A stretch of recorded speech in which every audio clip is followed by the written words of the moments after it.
EastEnders and Emmerdale deliver shocking twists, while Hollyoaks faces a wave of deaths. Must-see soap spoilers. Yolanda's heart-wrenching revelation leaves EastEnders fans stunned. What's next for her and Patrick? Emmerdale's bone-chilling episode unveils Tom and Belle's dark reality. Will their relationship survive?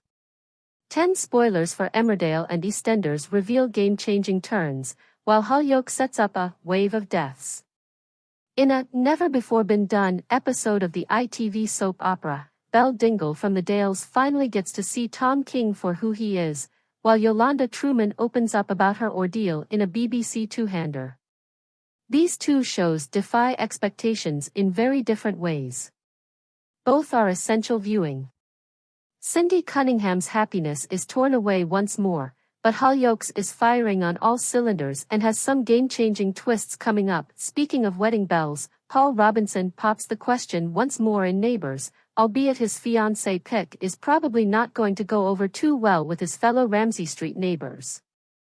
Bethany Platt on Coronation Street is stunned by a significant comeback. See what I mean? This will be an incredible week.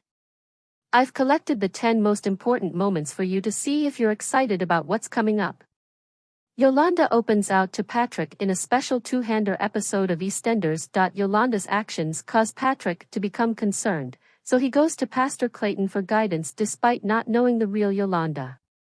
Furious, Yolanda decides to talk to Patrick about what happened to her, but she finds it difficult to express herself, so she asks Elaine to tell him. Yolanda is desperate to dissuade Patrick from heading straight for Clayton since he is distraught and heading in that direction. Following a heart-to-heart, she consents to inform the church authorities about Pastor Clayton.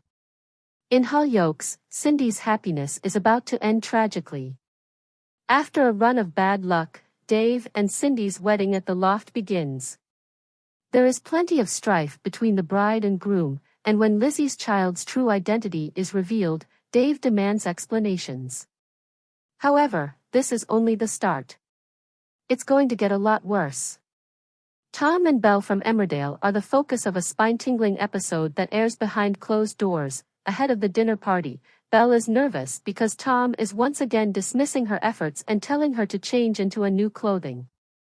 Before the guests come, Tom discovers something, and Belle withdraws to the kitchen to cry since her abusive spouse has disturbed her. While the guests are still downstairs, Tom traps her in the toilet. After an argument between Marlon and Rona, everyone chooses to go, despite Belle's pleas to stay since she is afraid of being left alone with the scary Tom. In Neighbours, Paul proposes, but not to Therese. Paul takes matters into his own hands after seeing Therese and Toadai together.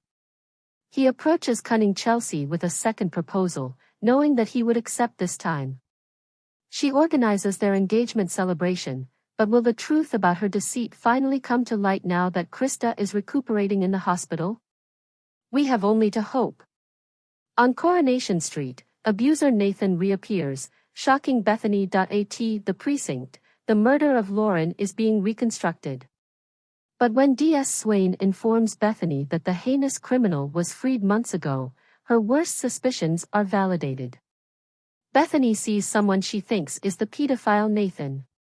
When Bethany confronts her abuser, Nathan is working at a construction site next to the precinct, and she accuses him of killing Lauren. George becomes involved in another illegal battle after learning that Gloria's funeral was held without him, which breaks his heart. George tries to remember Gloria in his own terms after the girls suggest that they hold their own tribute. However, he feels lightheaded and is taken to the hospital, where he is informed that he has a brain ailment that might kill him if he ever steps foot in a ring again. A spate of drug-related fatalities portends disaster for Hollyoaks Warren. Warren orders STE to clean up the mess after learning about a number of drug-related deaths and becomes concerned that the product he is selling is likewise questionable. STE follows instructions, thinking he has the problem handled, not realizing that some pills had gotten through. Many of the characters start feeling sick at the wedding as a result of the drugs they've taken. Nicky departed Emmerdale to die. Nicky drowns his sorrows after Caleb makes fun of him. Meanwhile, Suni discloses that he has seen one of the homophobes who attacked him the previous year while he is in a local pub. Nikki is thinking about driving there, but Ethan insists on driving since he's seen how much he's drunk. Following a catastrophic collision in which Ethan loses control of the vehicle, Nikki finds himself in a difficult situation. Nevertheless, Ethan flees, and Moira finds Nikki and the debris after that. Will things work out for Nikki? Will Ethan later come to regret what he did? More unfortunate news for Roy in Coronation Street. When Dee Dee tells Roy that the police are unable to locate Lauren's necklace, Roy becomes discouraged. Would someone just let Roy go right now? Is his suffering not enough? In EastEnders, Honey sets the standard. Billy is insistent that the returnee is not permitted anywhere near their family, despite Honey's best efforts to convince him to give Stevie another chance. While this is going on, Honey believes that the kids have a right to get to know their grandfather. Stevie runs into Lexi, Will, and Janet and wants to get to know them all better over lunch. Billy rushes over to the Vic to warn Stevie off. Star of Emmerdale and EastEnders Louise Jameson is displeased with the soap opera's not respectful acting. Actress Louise Jameson of Emmerdale opened out about how unhappy she was to be written out of yet another major soap opera. After moving to the Village in 2022 as Mary Goskirk, the 73-year-old actress has been dealing with the revelation that her daughter Rona's, Zoe Henry, ex-husband used her stored embryos to create a child with his new wife in recent months. She has been fighting for custody of Ivy for a long time.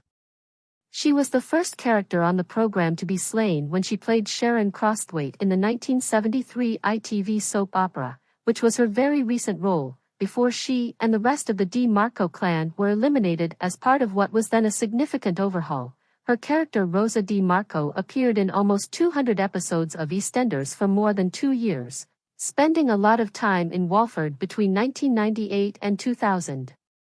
I was annoyed about the way it was announced, Louise stated in reference to her exit from the show. I was only told the night before it appeared in the papers, she continued, speaking with Inside Soap. I had hoped they would let me know beforehand so I could tell my family. It lacked decorum. The information that Rosa had passed away from a heart attack was made public 2 years after her departure, and this information served as the impetus for Bep, Michael Greco, to leave the show. Additionally, Louise had earlier highlighted a plot point that she wasn't happy with, stating, I wonder if that was the beginning of my demise, because shortly before that announcement they'd wanted to run a particular story that I wasn't happy with.